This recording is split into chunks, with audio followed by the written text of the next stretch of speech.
ಶಿವಮೊಗ್ಗ ಕೇಂದ್ರ ಕಾರಾಗೃಹದಲ್ಲಿ ಬೀಡಿ, cigarette, mobile ಮತ್ತು mobile ಚಾರ್ಜರ್ಗಳನ್ನು ಎಸೆದಿದ್ದ ಪ್ರಕರಣಕ್ಕೆ ಸಂಬಂಧಪಟ್ಟಂತೆ ಮೂವರನ್ನು ತುಂಗಾನಗರ ಪೊಲೀಸರು ಬಂಧಿಸಿದ್ದಾರೆ. ಅಂದಹಾಗೆ ಜನವರಿ 30ರಂದು ಕೇಂದ್ರ ಕಾರಾಗೃಹ ಸೋಗಾನೆ ಒಳಭಾಗದಲ್ಲಿ ಯಾರೋ ವ್ಯಕ್ತಿಗಳು ಮೊಬೈಲ್, ಸಿಗರೇಟ್ ಹಾಗೂ ಬೀಡಿಗಳನ್ನು ಕಪ್ಪು ಬಣ್ಣದ ಗಮ್ ಟೇಪ್ನಿಂದ ಪ್ಯಾಕ್ ಮಾಡಿ ಎಸೆದಿದ್ದು, ಈ ಸಂಬಂಧ ಕೇಂದ್ರ ಕಾರಾಗೃಹದ ಮುಖ್ಯ ಅಧೀಕ್ಷಕ ಡಾಕ್ಟರ್ ರಂಗನಾಥ್ ದೂರು ನೀಡಿದರು.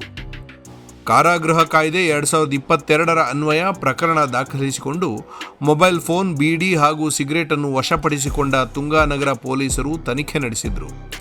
ಈ ಪ್ರಕರಣದಲ್ಲಿ ಆರೋಪಿಗಳಾದ ಟಿಪ್ಪು ನಗರದ ಕ್ಯಾಂಟೀನ್ನಲ್ಲಿ ಕೆಲಸ ಮಾಡಿಕೊಂಡಿದ್ದ A1 ಇಮ್ರಾನ್ ಪಾಷಾ 25 ವರ್ಷ, ವೆಲ್ಡಿಂಗ್ ಕೆಲಸ ಮಾಡಿಕೊಂಡಿದ್ದ A2 ಆರೋಪಿ ಸೈಯದ್ ಮಲ್ಲಿಕ್ 22 ವರ್ಷ ಹಾಗೂ A3 ಅಂಬೇಡ್ಕರ್ ನಗರದಲ್ಲಿ ಟೈಲ್ಸ್ ಕೆಲಸ ಮಾಡಿಕೊಂಡಿದ್ದ ಅಲ್ಲಾ ಬಕ್ಷ್ 20 ವರ್ಷ ಎಂಬ ಮೂವರನ್ನು ಬಂಧಿಸಲಾಗಿದೆ.